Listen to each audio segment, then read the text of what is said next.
personas, ¿verdad? En este caso estamos hablando de condiciones que pudiesen ser obstáculo para el uso de la aplicación si no establecemos que puedan ser permisibles para esas condiciones. Teníamos una guía. ¿Cómo se llama esa guía, Gonzalo? ¿Nos lo puedes escribir? Vamos, dinos la palabra mágica.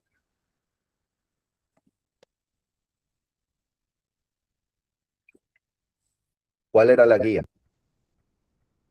José, ¿cuál es la guía? José Gabriel.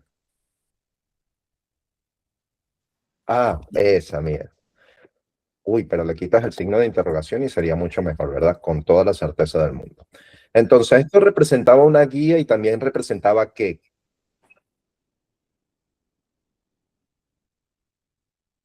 ¿Qué representaba parte de una guía? Bueno, cuando digo guía me refería a lo de norma, pero aparte dijimos que es una norma, pero también nos da otra cosa. ¿Qué nos da? Es como una estandarización. El estándar y norma van símil de palabras. Dijimos, va a ser una norma y también va a ser ¿qué? Vamos, Marina. Vamos, Néstor. Un conjunto de herramientas. Un conjunto de herramientas. Entonces, habíamos dicho que representa una norma, nos dice cómo debemos actuar ante estas condiciones, pero también nos da las herramientas para poder actuar. Entonces, área es un conjunto de normas y de herramientas. ¿Qué tipo de herramientas nos da? A ver, la única que vimos ese día. Dale, Néstor. Área label, atributo abocado a cumplida normal. Atributos. Entonces, vamos a encontrar que todos los atributos que tienen el prefijo área, hyphen, son parte de las herramientas que nos da esta norma. ¿Sí? Muy bien, perfecto. Ok, ¿qué significa eso para el intérprete? ¿Quién es el intérprete? ¿Quién juega el papel de intérprete? Carol.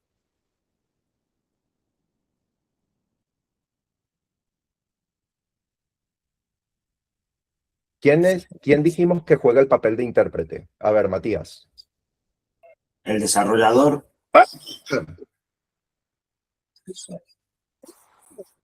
El browser. El browser. El browser interpreta código HTML y nos lo renderiza, ¿verdad? Pero fíjense que está interpretando el código HTML y renderizándolo para personas que no tienen condiciones. El mismo browser va a interpretar ese mismo código y va a darse cuenta de todos los atributos que tienen el prefijo área y los va a no renderizar, sino manejar para las diferentes condiciones. Por ejemplo, auditiva. Una persona pudiese estar moviendo el cursor y tranquilamente el browser le va a estar diciendo botón, acción, sign in, botón, acción, sign up, input username, input password. Ahora lo dice de manera más natural, ¿verdad? Ahora le podemos poner voz sexy. O pudiese traducir ese mismo texto a braille. Después de todo, tenemos teclados braille y tenemos también lectores braille. El intérprete es el que se va a encargar de eso. Pero, ¿yo de qué me debo encargar? De cumplir la norma. Si cumplo la norma, el intérprete se encargará de los demás. Yo no le tengo que grabar audios, yo no le tengo que grabar las cosas en braille. Él se va a encargar de hacer esa traducción. Pero yo debo cumplir la norma. Hans, pero eso con lo visual y con lo auditivo. ¿Y hay de lo motor? Muy bien.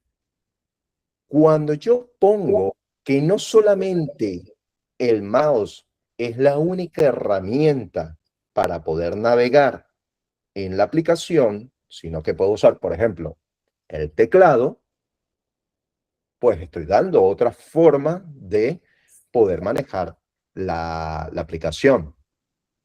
Existen dispositivos, como puede ser el caso del iPhone, y no sé si existen otros más, me imagino que en Android también existe, que son capaces de seguirte el punto de mirada y poder disponer de un puntero de acuerdo a donde tú estás enfocando la mirada. Es decir, yo pudiese manejar el mouse haciendo esto. ¿Lo he intentado? No. Ok. ¿Pero haces esos gestos con la cabeza? Sí, obviamente. Soy programador. Tenemos un tic. ¿De acuerdo? Muy bien. ¿Qué herramientas dejamos para poder nosotros auditar la accesibilidad? ¿Qué herramientas dejamos? Web. Y Lighthouse. Muy bien. Por un Bueno. lado, Lighthouse. ¿Ok? ¿Cómo voy hacia Lighthouse, Carla? Inspeccionar Muy bien. Abre los Developer Tools. eso. Muy bien. Repite conmigo. Abro los Developer Tools. Abro los Developers Tools. Perfecto. Muy bien. Posteriormente, ¿qué paso haces? Busco la herramienta Lighthouse. Muy bien. En la pestaña de herramientas, busco la de Lighthouse. ¿Qué te va a salir como opciones? Puedes inspeccionar, o sea, puedes hacer como, sí, inspeccionar varias cosas Muy bien. y entre ellos está la accesibilidad del SEO, que es lo que Muy bien. vemos. Perfecto. Me va a salir de resultado ¿qué? Pues unas propuestas de mejora. Un reporte con un score. 100% significa que analizó que todo era 100% accesible y si es menor de 100%, hay oportunidad de mejora. Y me salen sugerencias de mejora y me dice dónde debo aplicar esas mejoras. Muy bien. ¿Era la herramienta más efectiva, Néstor? No, creo que también se usa creo que la más Nos efectiva. dimos cuenta que íbamos a tener pasos intermedios en donde posiblemente como herramienta para auditar está bien, pero no como herramienta para corrección, porque implicaba manualmente buscar dónde estaba la sugerencia de corrección. ¿Qué herramienta sí tenía que era automática? No, Gonzalo está... ¿José se me fue? Se fue, sí. Ay, Maricín, ¿qué herramienta sí hacía las cosas de manera automática?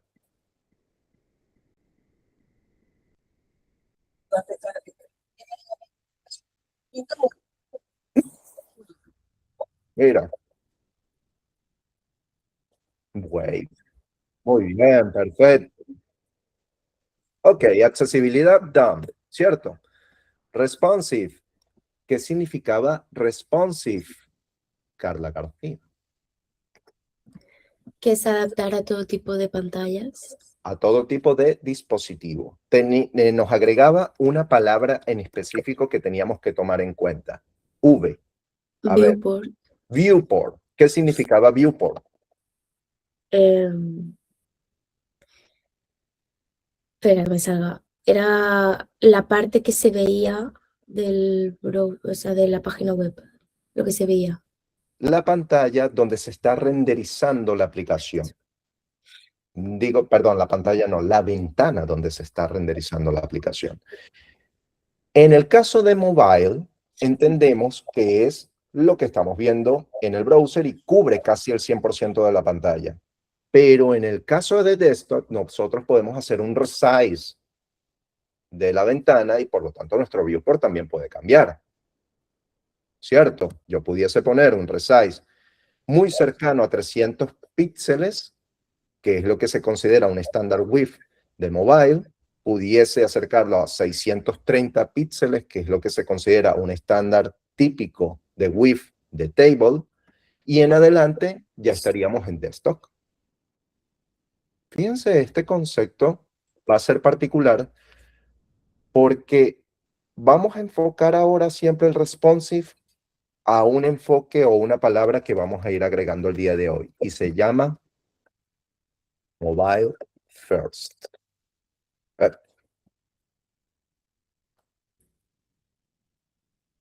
¿Qué significa? Pensamos en Donald Trump y ¿qué es lo que él dice siempre? Teléfonos primero. Muy bien. América primero, ¿verdad? Entonces, teléfonos primero. O en realidad móvil. ¿Por qué? Podemos pensar también en relojes, en tabletas también son consideradas mobile, pero sí es cierto que lo consideramos más hacia el enfoque de teléfono. Vemos las cosas primero como teléfono, después si rompe la barrera del width de los teléfonos, que es alrededor de 300 píxeles de width, nos vamos ya a tableta, y si rompe la barrera de los 600 píxeles, nos vamos ya a escritorio. Y si rompe la barrera de los 1024, nos vamos a escritorio largo. Y si rompe la barrera de los 2040, nos vamos a televisores. Muy bien. ¿Qué otra herramienta vimos acá, Carla García?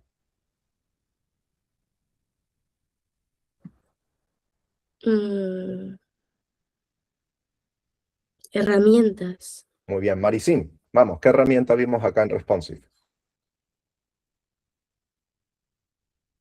Estás en mute, por si acaso. Sin ver el cuaderno, voltea tu cuaderno. Muy bien, ve la pantalla. Eso, dale. Tú preguntaste el nombre de esta herramienta. Vamos. Tú me dijiste, ¿cómo se llama? Yo quiero saberlo.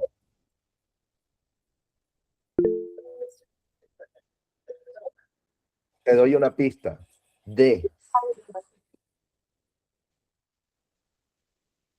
Dentro de la herramienta de Developer Tools, tú preguntaste el nombre específico de la que está.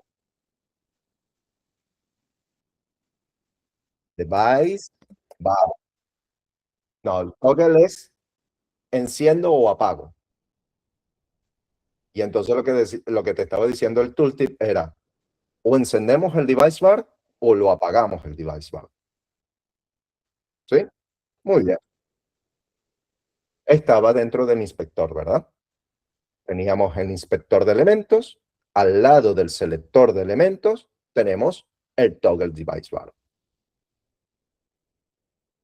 Muy bien, perfecto. Me di cuenta de que tenía un dropdown. ¿Qué encontraba en ese dropdown, Matías?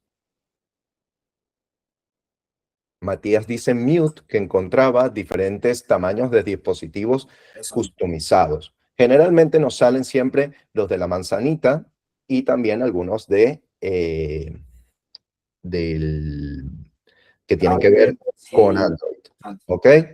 Pero podíamos ponerlo en responsive para poder cambiar el tamaño de acuerdo a lo que teníamos nosotros. ¿Sí? Muy bien. ¿Qué más? ¿Qué más vimos?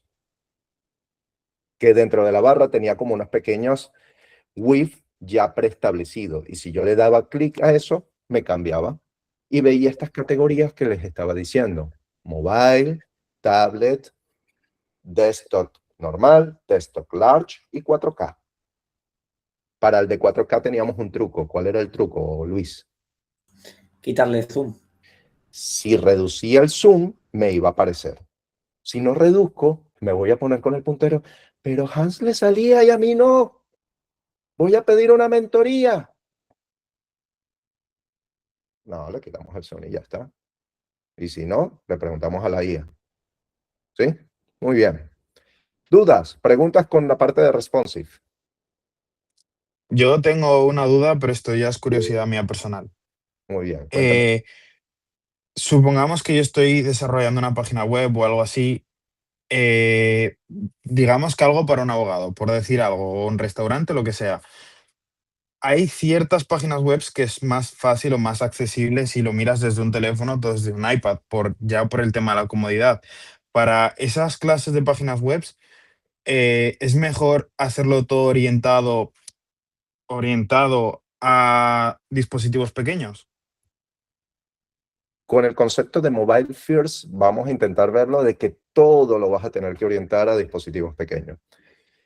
Actualmente se está viviendo una revolución distinta a la cual yo crecí, y es que el dispositivo por preferencia de trabajo es este por encima de la computadora.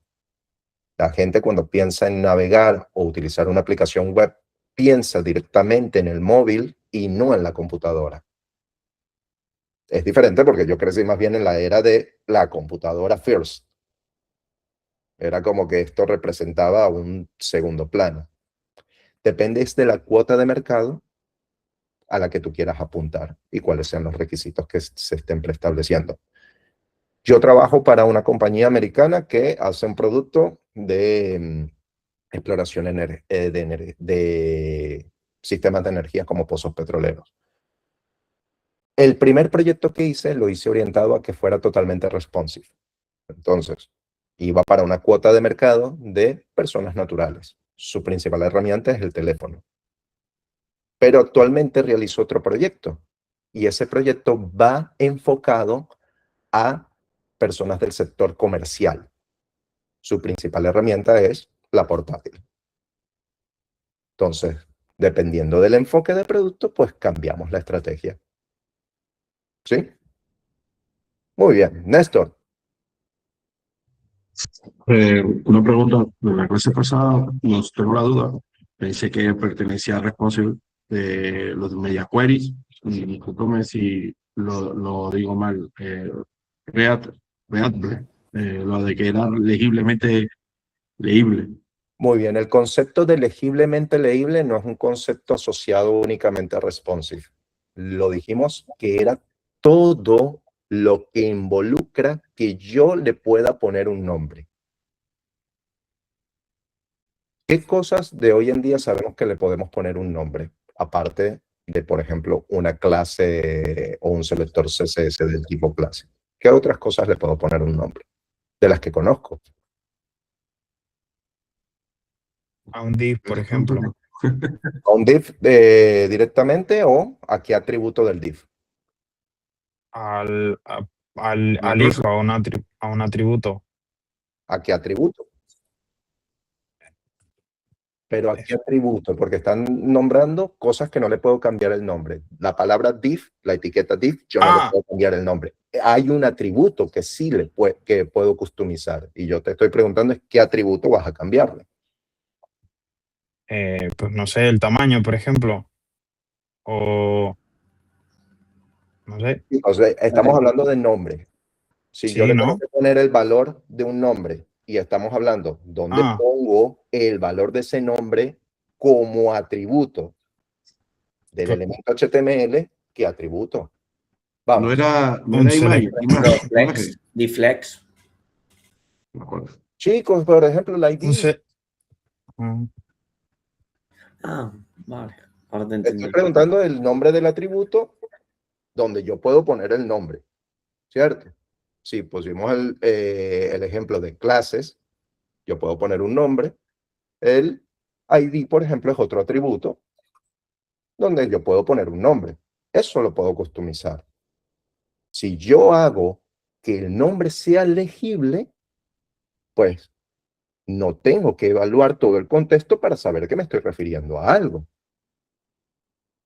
¿Sí? ¿Cómo se nota legibilidad de lectura, Néstor? Con una regla muy sencilla. Yo leo una línea y entiendo de qué estamos hablando sin tener que leer todas las líneas. Leo una línea y entiendo de qué estamos hablando sin tener que leer todas las líneas. Sin embargo, si agregamos algo de la clase del lunes que nos daba esto. Fue algo que investigaron. A ver, ¿qué fue, Wendy?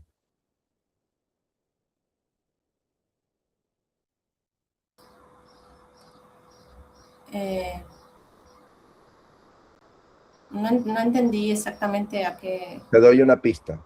Empieza con B de buenote. Lo investigaste de lunes a miércoles y dijimos que era el concepto que nos daba legibilidad de lectura cuando estábamos hablando de nombres de clases. Vamos. ¿El B? El B. ¿Por qué? Porque nos está dando una norma, un estándar de cómo vamos a llamar las cosas para no tener la necesidad de yo leer todo el código para entender de qué estoy hablando cuando leo el nombre de la clase. ¿Se está entendiendo el concepto? ¿Está atado a responsive o a CSS? No, está atado a cualquier cosa que me permita yo customizar el nombre. Ustedes vieron introducción de JavaScript en el pre-word. ¿Qué elemento en un código de fuente, es decir, en un código, yo le cambio el nombre? ¿Qué elemento? Es el más básico de todos, vamos. Dale, Matías, que tienes ganas. El font size. En un código de JavaScript. Vamos, ¿qué elemento? La ¿Cuál le puedo variable. cambiar? Bueno, ahora me dejas El nombre de una variable. Yo puedo cambiar nombres de variables y nombres de funciones. Sí. Elegir el nombre correcto de una variable y el nombre correcto de una función es magia. Es arte. Es ser buen programador. Por lo tanto, acostumbrarse a aborrecer, vomitar encima de personas que ponen nombres como X a las variables. ¿Qué es X? Tengo que leer el código para entender qué es X. ¡Wow! Me estás quitando parte del tiempo de mi vida que puedo dedicar a series, carreras, deportes extraños. ¿Ok? Y yo quiero ese tiempo. Y quiero también la pasta. Muy bien. Yo tengo, Duda respondida con la parte de readability. sí, pero yo tengo aquí solo una duda, porque no sé, supongo que ya no se sigue haciendo, pero yo recuerdo que antes se hacía. Al final, cada programador tiene un sello distintivo. Sí. Y en este sentido, a mí me suena que había programadores literalmente que cambiaban todas las variables para que fuese solamente legible para él, entre comillas. ¿Eso a día de hoy no se sigue haciendo o depende del proyecto? Muy bien, perfecto. Lo que Luis está diciendo es un claro ejemplo de una persona con problemas mentales. Muy bien, perfecto. Van a haber dos cosas que vamos a ir desarrollando como habilidades de buenos programadores, y una es que el código sea readable y otra cosa es que sea maintainable. Maintainable significa que se tenga la capacidad de cambiar el código y la aplicación pueda seguir funcionando. Pero para eso, yo tengo que saber que yo no hago el código para cambiarlo yo. Hago el código para que cualquier persona pueda leerlo y pueda cambiarlo. Si yo me encargo de cambiar las cosas para ser solamente yo el que tenga el control y manejo de un sistema, eso no es mantenible porque depende de mí. Vamos a agregar una tarea, gracias a Luis por esta tarea, le damos un aplauso, y va a ser averiguar qué es el boost factor. Boost factor, ¿ok? Y el día lunes vamos a presentar un meme generado con IA donde nos encontremos nosotros siendo protagonistas de un boost factor. Disculpa, Hans. ¿Podrías Puedes repetir? escribirlo, Hans. ¿Cómo se escribe?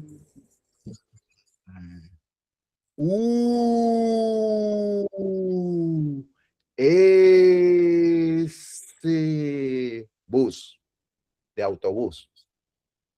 Muy bien. Factor. Bus factor. Muy bien. Seguimos.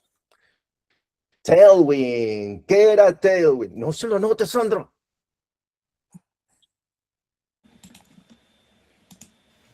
No puedo borrarlo. No pasa nada. Muy bien. Tailwind. ¿Qué era Tailwind? Carla García. Es una herramienta Muy bien. que usa, aquí me voy a liar, perdón. Te doy una pista. Armas atómicas. Sí, eso, hace el uso del Atomic. Ajá.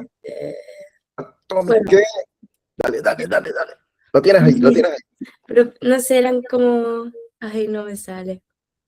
Bueno, Pero- permite tener todas las propiedades en Atomic, pero sé que dijiste Atomic algo más. Atomic, vamos. CSS. CSS, Vale. muy bien, perfecto. Es una herramienta de Atomic CSS. ¿Y qué significaba Atomic CSS, Miguel? Que cuando escribías CSS estallaba. No, que era lo más breve posible el nombre de la propiedad. Muy bien, que vamos a tratar de verlo todo en pequeño. El contexto de atómico en lo que tiene que ver informática no quiere decir con bombas nucleares. Es de pequeño. Cuando hablamos de atomic es pequeño. Entonces, lo que iba a tratar de ver era el CSS desde lo más pequeño posible. ¿Y en qué lo podía traducir, Matías? Lo podías traducir en palabritas mucho más pequeñas, es buscar, decir algo más pequeñito, la parte más... Muy bien, lo voy a ver en el tamaño de propiedades que están agrupadas por un selector. ¿Cuál sería lo más pequeño que puedo tener de propiedades agrupadas por un selector, Luis? Una. Una propiedad. ¿Ok? Pudiese poner 0, no tiene sentido. ¿Ok? 2, bueno, más pequeño es 1. Una propiedad por selector. Ojo, Hans, que yo me metí ayer en Tailwind y me di cuenta que habían selectores de Tailwind que tenían 2 propiedades, así que no me jodas. Sí, cierto, chicos, tienen razón. Hay varias propiedades que pueden tener hasta 3 propiedades. Es cierto. Pero lo tratan de manejar en un contexto donde sea específico que haya la necesidad perceptible de tener ese número de propiedades. Pero en su mayor parte va a ser una propiedad por selector. Entonces, ya ahora yo tengo 2 cosas que aprenderme. Por un lado, CSS, aprenderme la mayoría de propiedades valor. Y por otro lado, ahora me tengo que aprender las clases de Tailwind. Si estuviese en la época de la no IA, sí, tuviésemos que hacer eso. Estoy en la época de la IA, simplemente le digo, quiero que hagas esto con Tailwind. Y él, o ella, o ella, lo vas a hacer con Tailwind. ¿Sí? Muy bien. ¿Dudas? ¿Preguntas con la parte de Tailwind? Vimos un inciso. Francisco dijo una aclaratoria. Hans, me doy cuenta de algo. Cuando utilizo el proyecto nada más con Tailwind, pasé de manejar con Ben, de que cada cosa tuviera solamente un selector y ver mi código ordenadito, ahora ver un choricero de selectores por etiqueta. ¿Eso está bien? No. Dijimos que estábamos haciendo un antipatrón. ¿Cuál era el antipatrón cuando se estaba utilizando Tailwind? Que dejaba de ser un HTML limpio. No suena tan científico, tiene otras palabras un poco más científicas, un poco más de dev. Vamos. Readable. Está bien, me gusta, pero en esto tiene que ver la palabra concerns. Listen and repeat. Concerns. No los escucho. Again, please. Concerns. Concerns. Concerns. Vamos a decir que concerns en este caso tienen que ver con contexto de responsabilidad. HTML, ¿cuál es su principal contexto de responsabilidad? Poner texto, por decirlo así. Contenido, semántica, contenido, semántica. CSS, ¿cuál es su contexto de responsabilidad? Descriptivo. de De escribir estilo. estéticamente, de escribir estéticamente. JavaScript, ¿cuál es su contexto de responsabilidad? Funcionalidades, interacción. Comportamiento, describir comportamiento. Comportamiento. Entonces, si yo en la HTML lo inundo de un montón de cosas para cambiar su estética, parece que no solamente estoy usando el HTML para poner el contenido, sino también para poner la estética. Entonces, esto de separación de concerns ya no está tan separado, ¿verdad? Y adicional, si yo veo el choricero de clases, ya no parece tan readable. Y adicional, si yo tengo que mantener tantas clases en mi mente y es muy delicado lo que yo haga de cambios, ya no parece tan sustainable. Entonces, tiene sus pros y tiene sus contras. Y Francisco hizo una pregunta, pero Hans, si sabemos todo eso, ¿para qué carajos vamos a aplicar Tailwind? Y pusimos otra herramienta. ¿Cuál era la otra herramienta, Carla?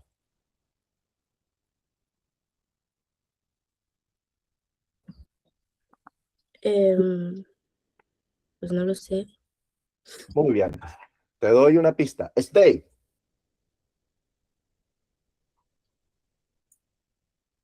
Vamos, que fue parte de las tareas.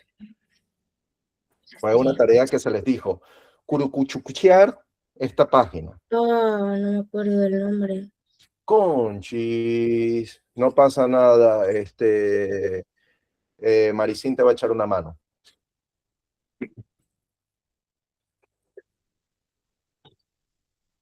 State of CSS. Vamos a ver de dónde viene la palabra.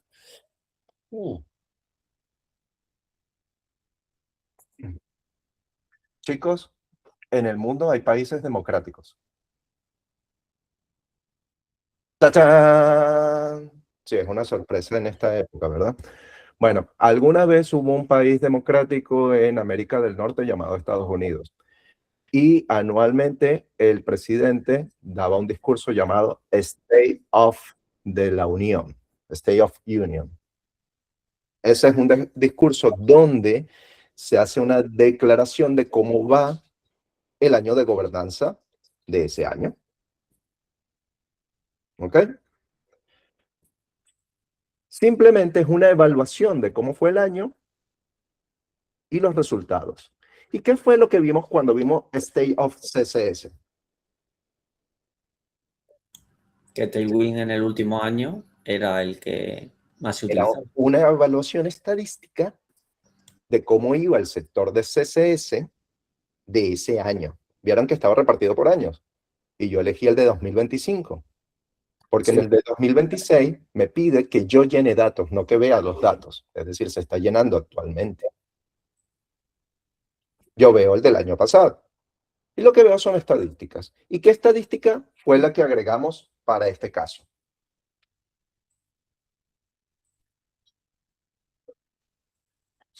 Vimos la estadística de frameworks o herramientas que se estaban utilizando en CSS. Y vimos que en primer lugar, ¿cuál era la más demandada? Tailwind. Tailwind. ¿Es la mejor? No, tiene también sus contras, como otras herramientas. Pero definitivamente lo que nos interesa es saber cuál es la demanda de mercado. Así que nos aplicamos a la demanda de mercado. ¿Y por qué esta herramienta es importante y es una de las cosas que más me debo llevar también de esta clase, la de Stay Off? ¿Por qué? A ver, ¿qué se me ocurre?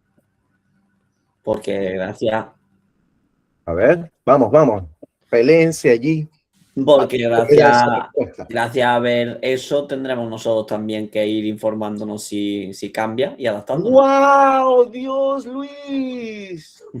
O sea, tú puedes tener simplemente con la visita de una página información de cómo se está moviendo el mercado de developer y poder adaptar las necesidades de investigación y adecuación de tus estudios para poder llenar ese mercado laboral. Así es, Hans. ¡Wow! Dios, pero qué buena recomendación. Gracias. Yo no tengo esto, creo, ¿no? No sale. No, no tienen una Mac.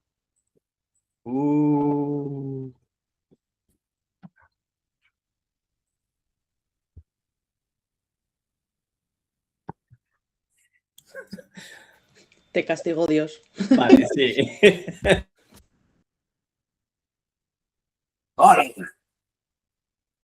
Muy bien. Perfecto. Ok. ¿Dudas o preguntas con el checkpoint? Excelente. Pausa de 2 minutos, café, agua, sanitario, grito en el balcón y venimos. Hans, yo tengo una duda. Sí, cuéntame. Es que yo no acabo de entender bien por qué me tengo que instalar el Tailwind si en teoría es como una forma de escribir. Es que no, yo creo que me he perdido algo. Muy bien. En una parte es para intentar tener una ventaja de herramientas con respecto al mercado, que fue lo que acabamos de explicar ahorita. Es decir, en el mercado no te van a pedir que escribas CSS directamente. Te van a pedir que escribas la parte de estilos y estética de la página es con Tailwind. Esa sería la razón principal. Y segundo, sí tuvo una motivación específica y era la de no tener que irse a otro archivo para poder escribir todo lo que era la parte estética y no tener anarquía sobre los nombres. Si yo puedo poner el nombre de la clase, significa que no siempre voy a seguir el Ben, sino que puedo seguir el poner Pepito como nombres de clase. Entonces, dos ventajas específicas. No me tengo que ir a otro archivo, es decir, el de CSS, y evito lo de la anarquía de los nombres de clase. ¿Cómo que no me tengo que ir a un archivo? No lo entiendo eso. Cuando escribes CSS, tú por tu cuenta, ¿dónde lo escribías? ¿En el HTML o lo escribías en otro archivo? En el archivo de CSS. Muy bien. Significa que tienes que estar entre el archivo de HTML y el archivo CSS. Pero cuando escribes en Tailwind, no tienes que ir a ningún archivo CSS. Tú te quedas en el archivo HTML y simplemente eliges las clases de Tailwind con que vas a hacer las modificaciones estéticas. El evitar ese paso pudiese simplificar tu trabajo, porque no tienes que saltar entre archivos. Vale. Tu trabajo en escritura, pero amplifica tu trabajo en ¿qué? Vamos, Francisco, amplifica tu trabajo en ¿qué? He ido a mear, así que no me he enterado bien. En Eres más eficiente a lo mejor. Mantenibilidad. ¿Por qué? Porque estoy, en vez de separar concerns de estética por un lado y contenido por otro lado, lo estoy uniendo todo en un solo sitio. Vale, merci. No hay problema. Ahora voy a hablar yo.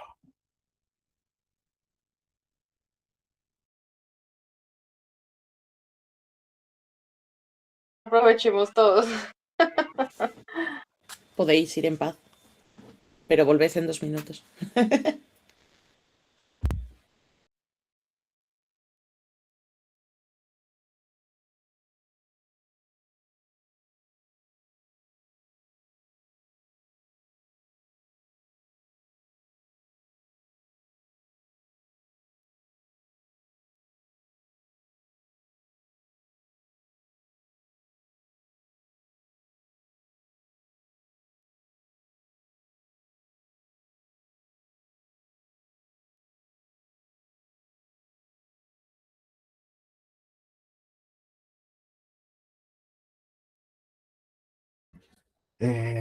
Muy bien. Sandra, ¿te habrá escrito José? Hans, perdóname, que quería hacer un poco. Que estaba escuchando lo que mi compañero te preguntó. Yo tenía una duda, porque por ejemplo, sí, entendí que Tailwind se puede usar dentro del HTML, ¿no? Pero por ejemplo, cuando creo que fue una tarea, si no me equivoco, pusiste prueba piloto con Tailwind a través de CDN.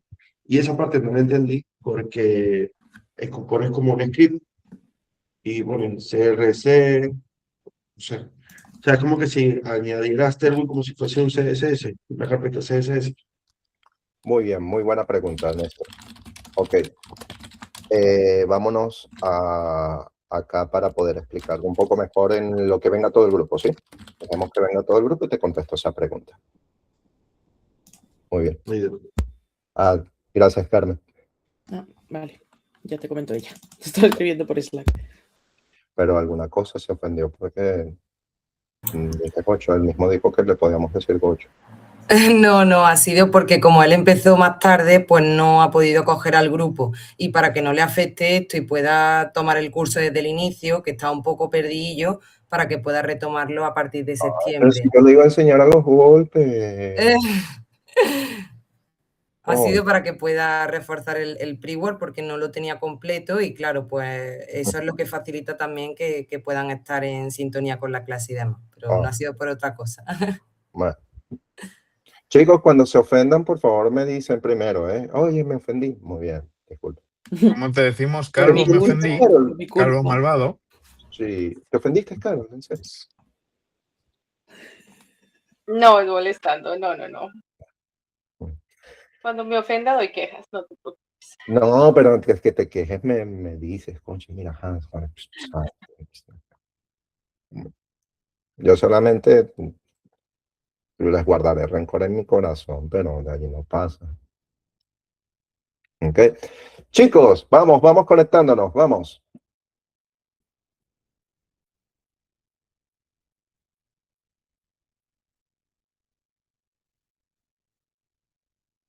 Muy bien, ¿todos conectados?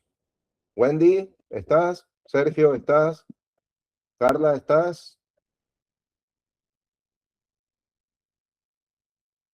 Gonzalo, ¿estás? Muy bien, perfecto. Ok, Maricín, ¿cómo funciona el Internet? ¿O cómo usamos el Internet?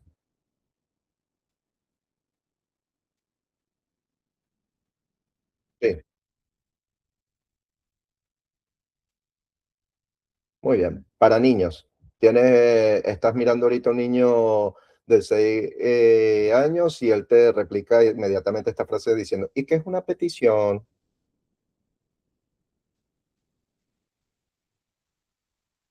¿Qué es una petición? Que me expliques el Internet para niños, cómo lo usas. Vamos. ¿Qué es lo que haces? Primero eres un usuario. ¿Qué hace el usuario? Muy bien. ¿Y va hacia dónde? Va a la computadora. ¿Abre Word? Muy bien. El browser. En el browser, ¿qué haces? Muy bien. Modificas la URL y en la URL pones una dirección, ¿verdad? Vamos a suponer, pongo Banco Santander.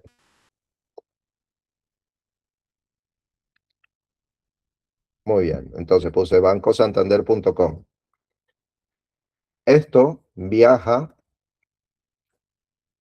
hasta llegar al servidor de Banco Santander. ¿Cierto? Muy bien. ¿Y el servidor responde con qué? Con un documento. Los documentos, ante todo, son texto. Muy bien. Y este texto es un texto que viene escrito, ¿de qué manera? En HTML. ¿Yo veo el HTML cuando estoy navegando? Veo es una interpretación de ese texto, ¿verdad? De ese HTML. Entonces veo un renderizado de ese HTML. Muy bien, hasta aquí, este ciclo, listo, ¿verdad? Entonces, pudiésemos decir que esto es lo que llega acá y va así. Muy bien. Esto, tal cual como lo vemos funcionando así, le denominamos la web versión 1. ¿Sí? Pero nos encontramos con una necesidad que fue evolucionando históricamente. Y fue la necesidad de no solamente consumir información, es decir, no solamente ver contenido, sino ahora también tener la posibilidad de proporcionar contenido. ¿Ok? Entonces, tuvimos que evolucionar de la web 1 a la web 2. ¿Y cuál fue exactamente la evolución? Bueno, ya no solamente envío una petición para contenido, sino que dentro del mismo contenido tengo que tener la oportunidad de comunicarme de nuevo y poder enviar información. Muy bien. ¿Hasta aquí claro? Perfecto. Entonces, en este renderizado nos vamos a encontrar ahora el maravilloso mundo de los forms, los formularios. Cuando pensemos en formulario, tiene que venirse un sinónimo a nuestra mente, y es ayuntamiento. ¿Todos hemos ido al ayuntamiento? Muy bien. ¿Y qué hay en el ayuntamiento? Funcionario. Formularios. Tú, la única forma en que te puedes comunicar con un ayuntamiento es llenando un formulario. Voy a hacer tal pregunta, llena este formulario. Pide una cita. Llena este otro formulario. Pero ustedes ya saben todo de mí. Llena este formulario. Es la única forma en que ustedes se pueden comunicar con el ayuntamiento, ¿cierto? Cualquier cosa tienen que llenar un formulario. Yo tengo que concebir que ese form es tan igual como cuando voy al ayuntamiento, me dan esa hoja y yo la tengo que llenar. ¿Y qué cosas encuentro en un formulario? A ver, vamos a empezar a ver la última vez que llenaron el formulario de padrón. ¿Ok? DNI. Muy bien. Empiezo a encontrar inputs. Muy bien. Esos inputs, en el caso de un DNI, puede ser ¿de qué tipo? Texto. En este caso debería ser alfanumérico, ¿verdad? Sí. Porque me permite poner tanto números como una sola letra. Muy bien. Tenemos otro tipo de inputs. ¿Qué otro tipo de inputs pudiésemos tener? Número de teléfono. Muy bien. ¿Y de qué tipo sería? Numérico. Nada más numérico. Perfecto. Ok. ¿Qué otro tipo de inputs tenemos? Muy bien. Fechas. ¿Qué más? Correo electrónico. Correo electrónico. Muy bien. Perfecto. Fíjate que en el caso de numérico existen los numéricos y existen también los de teléfono. Los de phone. Muy bien. Wow, esto parece ser una lista muy grande. Hans, ¿me tengo que aprender toda esa lista? Y la respuesta es Sí. no, porque me quedo calvo. ¿Ok? Aunque calvo en este contexto significa bueno. Muy bien. Necesito una herramienta. ¿Alguien vio la casa de Mickey Mouse? La Mickey herramienta. No es la Mickey herramienta. Tú tienes que decir la palabra Orqualus. Dudos. Todo el Sale rato. una cosa volando y esa cosa volando te da herramientas. ¿Alguien vio Intensamente 2? Muy bien, en Intensamente hacen una parodia de eso mismo y lo que sale volando siempre te ofrece dinamita. Muy bien.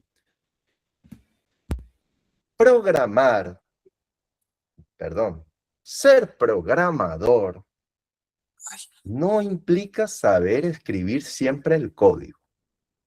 En realidad, ser programador es 80% investigar y 20% codear. Listen and repeat. Ser programador. Ser programador. Ser programador. Implica. 80% investigar. 80% investigar. 20% codear. 20% codear. Muy bien. Bienvenidos al mágico mundo de la programación. Ok. Hans, ¿y cómo investigo? Bueno, antes yo utilizaba nada más a San Google. Ahora todo el mundo le hace la pregunta a la guía. ¿Ok? Pero lo ideal sería a veces tener más conceptos. Tiene razón, Francisco. También 100% sadomasoquismo. Dijimos que un programador era una persona naturalmente frustrada. Muy bien, perfecto. ¿Ok? Implica saber cuál es la herramienta adecuada. Uy, y para este contexto de herramientas básicas, habíamos puesto una herramienta. ¿Quién es nuestro Orquolus? Aquí. El formulario. No. Ah. La herramienta que vamos a tener MDN. MDN. Entonces, ahora todos a repetir. MDN. MDN. Entonces, nos ponemos acá y buscamos MDN inputs. Ok. Vamos a ver. Ay, ¿qué sale aquí? Sale una lista de todos los inputs habidos y por haber. Y mire, con un ejemplo aquí al lado derecho y una descripción.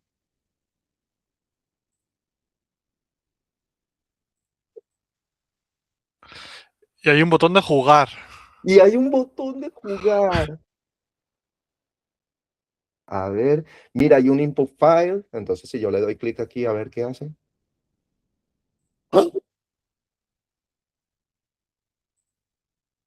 Aquí está. Hay un input email. Voy a escribir aquí.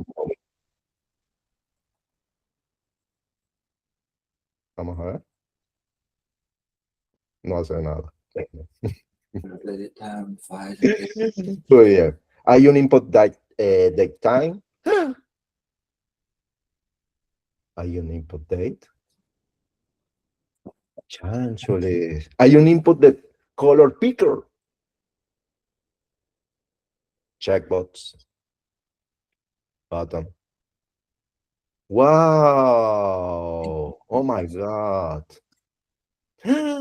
Tiene atributos. Chancholes. Miren, chiquis. Parece que todo lo que necesitan saber está en una sola página. ¿Qué hago? ¿Me lo aprendo de memoria? ¿Y con eso me vuelvo superprogramador? No, lo puedes usar siempre que lo necesites. ¿Todos vieron He-Man? ¿Sí? Hay que nacer en el 86 para poder ver He-Man. Muy bien. En He-Man lo más importante es saber las palabras correctas. Por el poder de Grayskull yo tengo el poder. Bueno, por el poder de los programadores yo tengo MDN. Listo. Ya. ¿Ok? Muy bien. Perfecto. ¿Dudas acerca de los inputs hasta ahorita?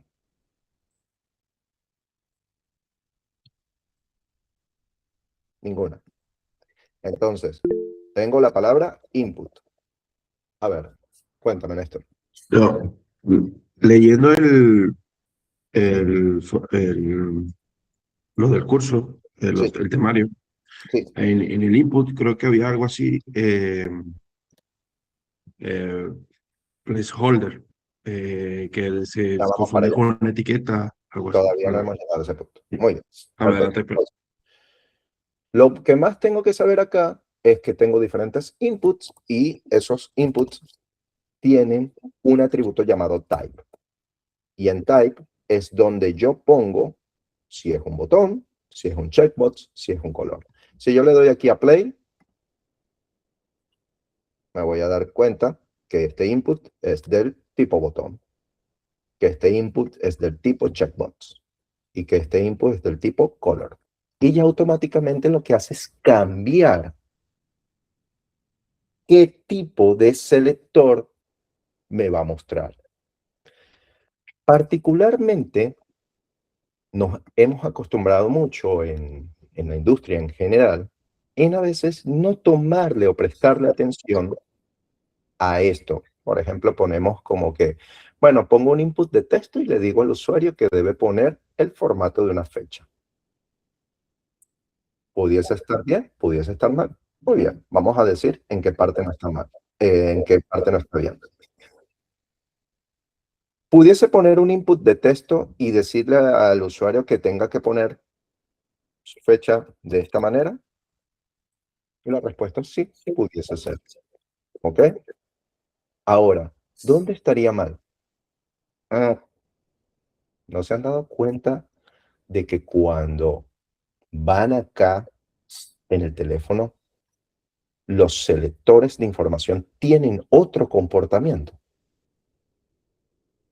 Sacan específicamente un selector adecuado para eso, que generalmente viene desde el botón hacia arriba y se desliza, ¿no? ¿Verdad?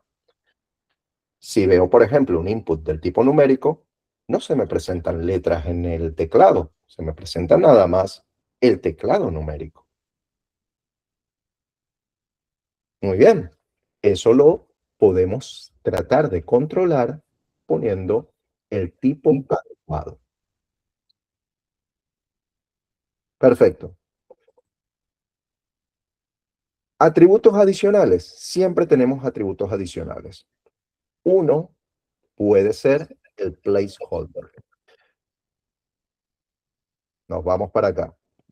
Buscamos la palabra placeholder por acá. ¿Y qué nos dice? A ver, Néstor.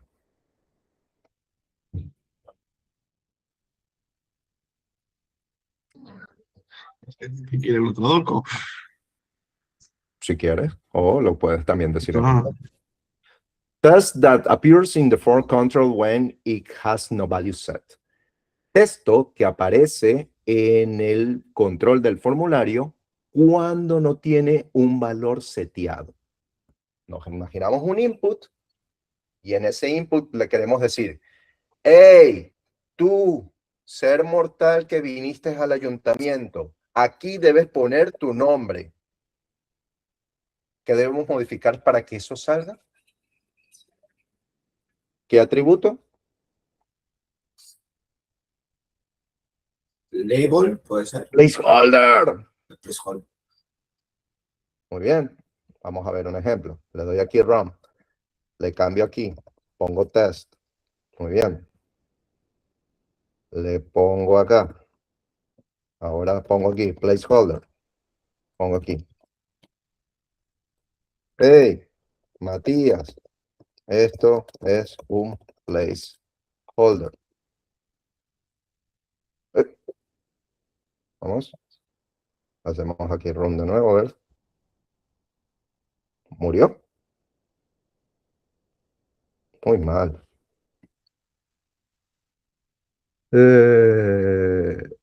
No, ¿qué intro?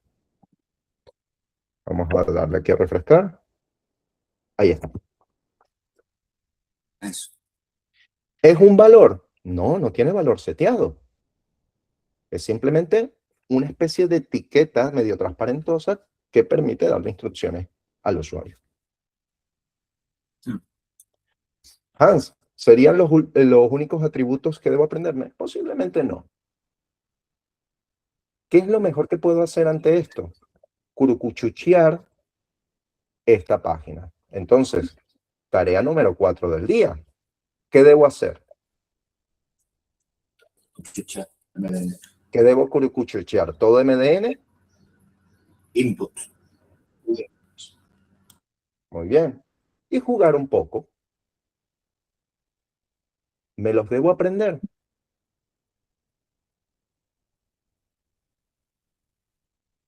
No. Debo saber cuál es la herramienta adecuada para el caso específico. Muy bien. Inputs, listo. Los inputs en un código HTML bien formateado van a estar en una sección específica que denominamos con un nombre específico. Si tengo un grupo de inputs, eso definitivamente a qué pertenece. A un formulario. Entonces vamos a encontrar una etiqueta llamada form. ¿Y qué va a tener esa etiqueta? Como contenido. Inputs. Inputs. Muy bien. ¿Y la ves? Ahora, puede tener también labels. Ahora, ¿por qué for representa un aspecto específico o importante para poder agrupar a los inputs? Porque si estamos hablando de agrupar, quizás lo primero que se debería venir a mi mente sería un div. ¿Cierto?